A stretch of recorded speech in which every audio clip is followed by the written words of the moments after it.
Le chapitre 6 porte sur la lithosphère et l'hydrosphère. On va étudier dans un premier temps la lithosphère, on passera ensuite dans une deuxième vidéo à l'hydrosphère.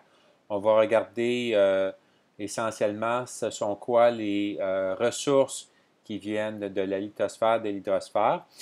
Ce sont quoi les enjeux liés à l'exploitation de ces ressources et puis quelles sont les différentes façons qu'on va utiliser ces ressources. Alors, si on regarde brièvement la Terre, il y a plusieurs couches, n'est-ce pas? Et ces couches-là, bien, ils ont un lien entre le vivant, c'est-à-dire que si on parle, par exemple, de l'atmosphère, bien, ça contient l'oxygène qu'on a besoin pour vivre, le CO2 et ainsi de suite. La lithosphère, c'est la partie très, très mince à la surface de la Terre, si on considère la Terre dans son entièreté. La lithosphère, c'est relativement très, très mince. La lithosphère, lithos, ça veut dire roche, n'est-ce pas? Donc, c'est la couche rocheuse de la Terre qui, finalement, représente juste une mince couche comparée à toute la Terre, mais c'est là-dessus ou à partir de cette couche qu'on va exploiter la plupart des ressources qu'on va voir un petit peu plus loin. Une de ces ressources-là, ce sont les minéraux. Alors, un minéral, c'est un corps solide qui est inorganique, de composition définie. Ça veut dire qu'il a sa propre formule chimique. On connaît environ 4000 minéraux présentement qu'on retrouve à l'état naturel dans la lithosphère. Bien sûr, ces minéraux-là peuvent être exploités pour différents usages. Par exemple, dans la construction, pensez au gypse qu'on utilise pour faire des panneaux de gypse. Ça peut être des minéraux qu'on va utiliser, par exemple, pour produire différents métaux, n'est-ce pas, comme la bauxite ou l'oxyde de fer, la magnétite, et ainsi de suite. Ça peut être du sel, tout simplement, des pierres plus précieuses qui sont des minéraux, ainsi de suite. Ouais. Donc, un minéral, ça a sa propre formule chimique. Maintenant, quand on parle d'un minéral, bien, on va retrouver un minéral dans un minerai, normalement. Fait qu'un minerai, c'est une roche qui contient une quantité exploitable d'un minéral qui nous est utile. Donc, le minéral est rarement trouvé de façon pure, qu'on puisse l'utiliser tel quel. Peut-être dans certains cas, comme par exemple le sel ou de l'or, on va retrouver sous forme pure, mais plus souvent qu'autrement, le minéral dont on a besoin, on va l'extraire d'une roche. Cette roche s'appelle le minerai, donc il en contient des parties importantes. Par exemple, un minerai, ce serait l'hématite. L'hématite, bien, c'est la roche qui contient le fer. Donc, pour obtenir du fer pour éventuellement faire de l'acier, bien, on va l'extraire de la roche qui s'appelle l'hématite. Alors, bien sûr, pour extraire les roches, extraire les minéraux, bien, on va utiliser des mines. Okay? Alors, les mines sont très nombreuses au Québec parce que le Québec est un grand producteur de minéraux de différentes sortes. Et puis, il y a deux façons qu'on peut exploiter les mines. Donc, on va avoir des mines souterraines. Alors, dans le cas d'une mine souterraine, bien, on a des puits, soit des puits pour la ventilation, des puits pour le transport du personnel des minéraux qu'on va extraire, ou des minéraux qu'on va extraire, oui.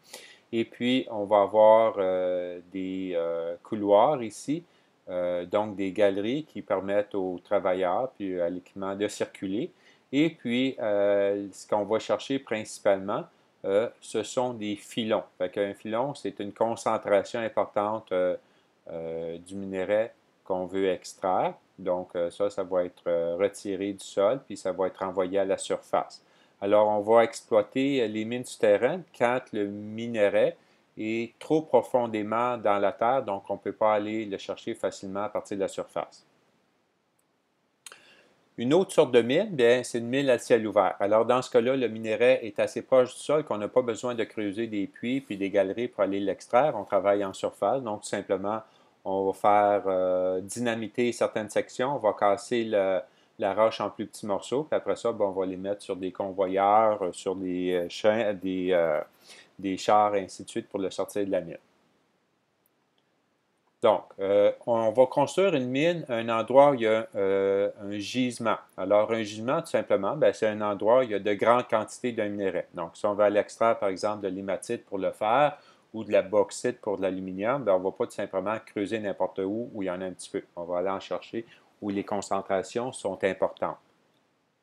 Maintenant, vous allez compléter les notes qu'il y a ici par rapport à l'impact environnemental lié à l'exploitation des minéraux. Les enjeux sont très importants. Ça peut être, par exemple, la pollution des cours d'eau par les effluents pollués. Les effluents, c'est les rejets d'eau qui viennent d'un endroit donné, dans ce cas-là, des mines. Donc, cette eau-là, elle est polluée, elle se retrouve dans les cours d'eau.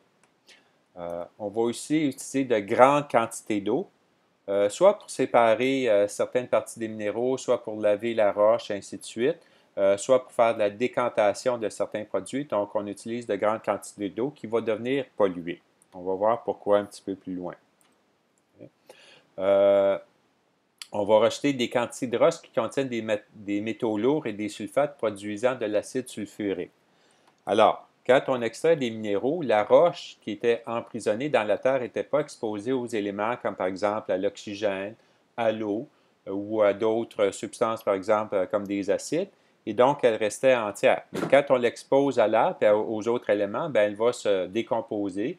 Elle va produire, par exemple, si elle contient des sulfates, de l'acide en se combinant avec l'eau, et ça va faire de l'acide sulfurique qui va accélérer la composition de la roche. Donc ça crée la libération de certains matériaux, par exemple des métaux lourds comme du plomb ou du mercure qui se retrouvent dans l'environnement, qui est très nocif pour les êtres vivants.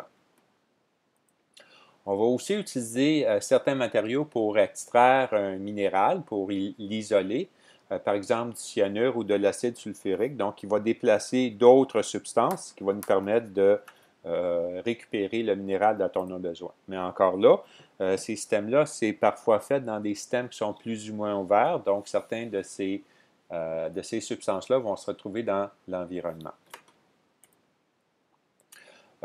Puisqu'on construit des infrastructures, comme par exemple des routes, passer à des bâtiments pour abriter les travailleurs, pour l'équipement, ainsi de suite, bien, on va détruire ou déplacer des espèces. Ensuite de ça, ça fait beaucoup de mouvements de roches, de poussière, ainsi de suite.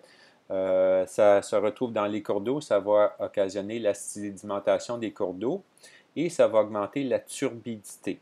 La turbidité, c'est quand on a des petites particules solides en suspension dans l'eau. Fait que quand vous brassez l'eau, là, puis ça devient tout embrouillé, c'est parce qu'on a des petites particules, par exemple, de glaise ou d'argile, mais ça peut être d'autres substances qui sont en suspension dans l'eau.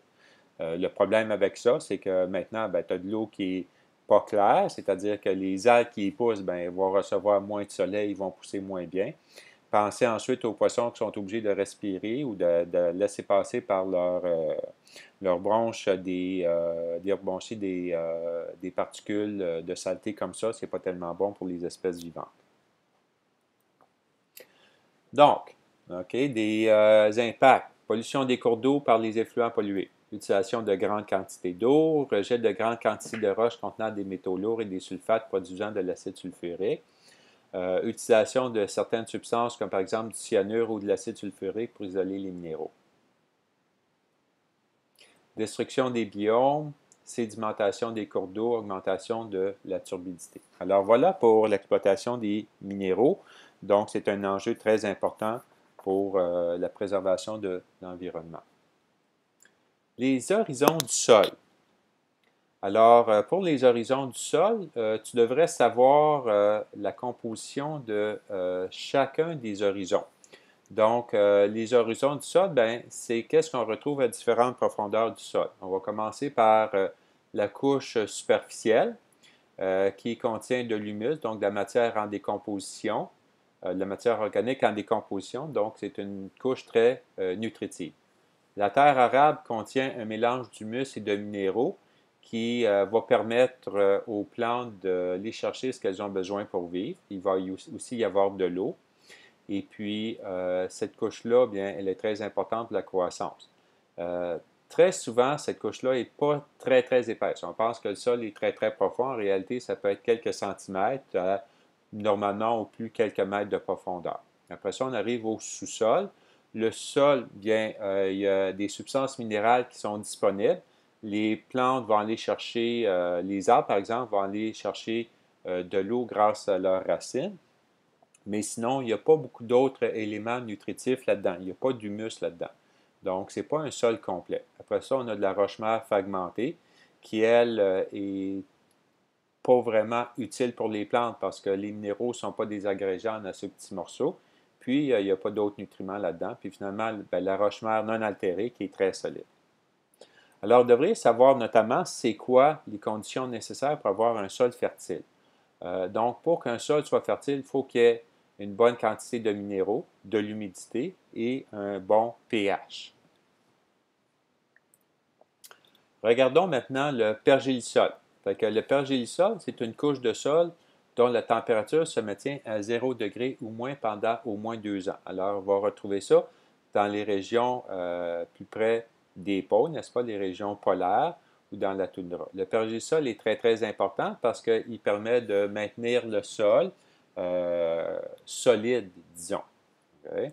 Alors, des problèmes avec la fonte du pergélisol, qui est causée, n'est-ce pas, par le réchauffement climatique, bien, c'est que ça va endommager des structures qui y sont construites. Pensez à des routes, des bâtiments, des pistes d'atterrissage. Donc, avant, le sol restait gelé de façon permanente. Maintenant, avec le réchauffement climatique, ce sol-là peut se dégeler en surface, ce qui fait que ce qu'il supportait avant, parce qu'avant qu'il dégèle, bien, le sol est quasiment aussi dur que de la roche quand c'est gelé. Quand ça dégèle, bien, ça devient beaucoup moins stable et puis les structures qui sont construites dessus sont endommagées. Il y a plusieurs ressources énergétiques qui sont issues de l'hydrosphère, de la lithosphère, pardon, des combustibles fossiles, le nucléaire, le géothermique. Alors, on va comparer premièrement les combustibles fossiles.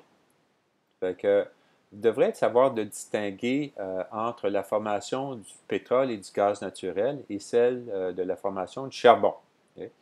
Fait que le pétrole et le gaz naturel, essentiellement, c'est des organismes marins, donc du plancton, donc des petites algues très microscopiques ou des petits crustacés microscopiques, là, essentiellement, qui vivent dans les océans et qui éventuellement meurent, se décomposent au fond de l'océan, sont recouverts de sédiments, puis la chaleur et la pression subie pendant des millions d'années va les transformer en pétrole et en gaz naturel. Donc, contrairement peut-être à la croyance populaire, le pétrole, là, ça ne vient pas des dinosaures normalement.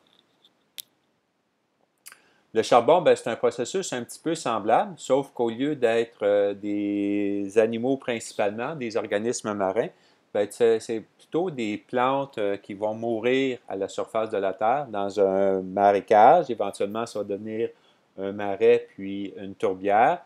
Et tout ça va être enseveli, va être comprimé, va être chauffé un petit peu à la manière de la formation du pétrole et va se transformer en charbon.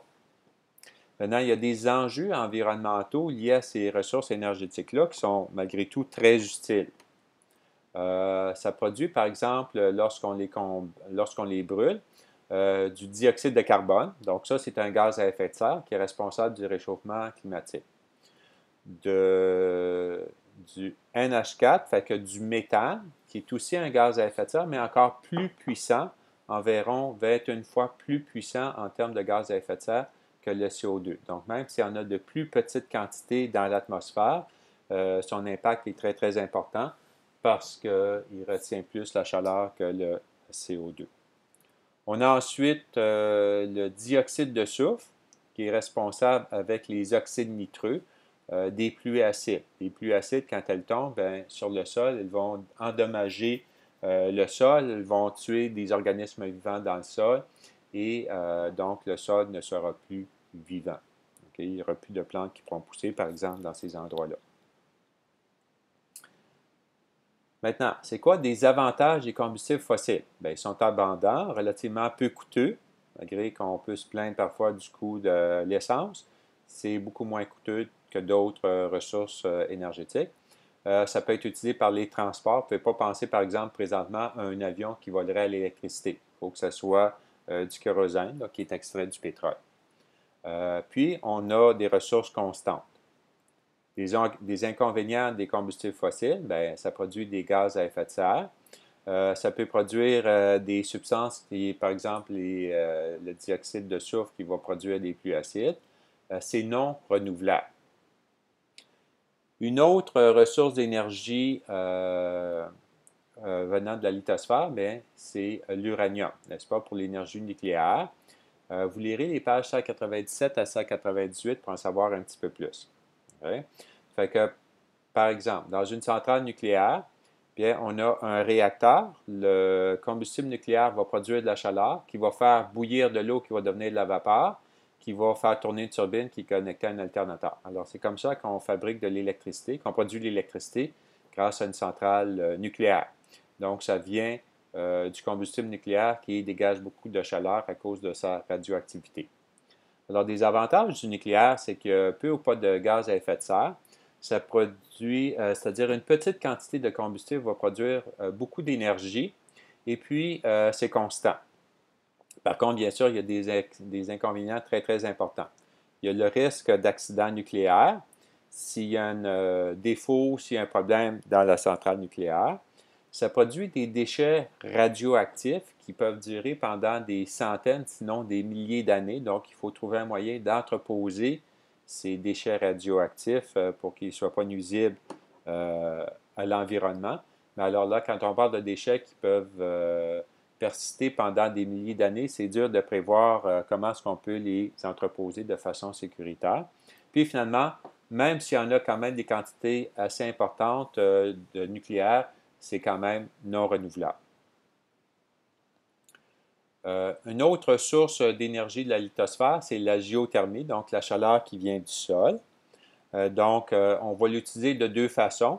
Une façon, ce serait de produire de l'électricité quand la chaleur est assez importante pour produire de la vapeur d'eau qui va faire tourner une turbine, qui va faire tourner un alternateur, qui va faire de l'électricité. Bon, alors cette façon-là de produire de l'électricité n'est pas possible au Canada parce que la géothermie qu'on a ici n'est pas produit pas assez de chaleur pour permettre ceci.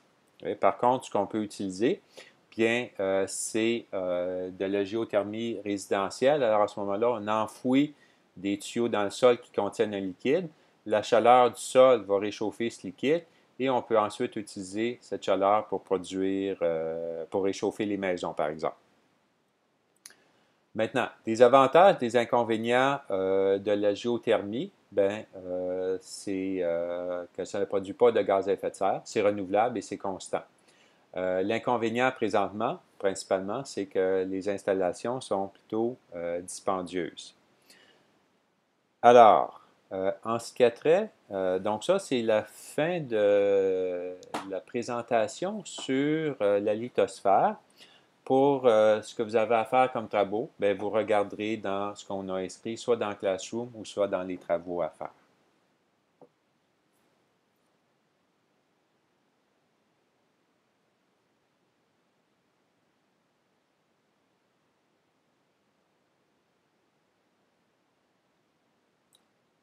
En fait, tiens, voici les travaux ici. Okay? Vous avez lire les pages 184 à 199. Si vous avez votre cahier d'activité, complétez les pages suivantes. Et puis, faites le bilan et les notes de cours, pages 1 à 3.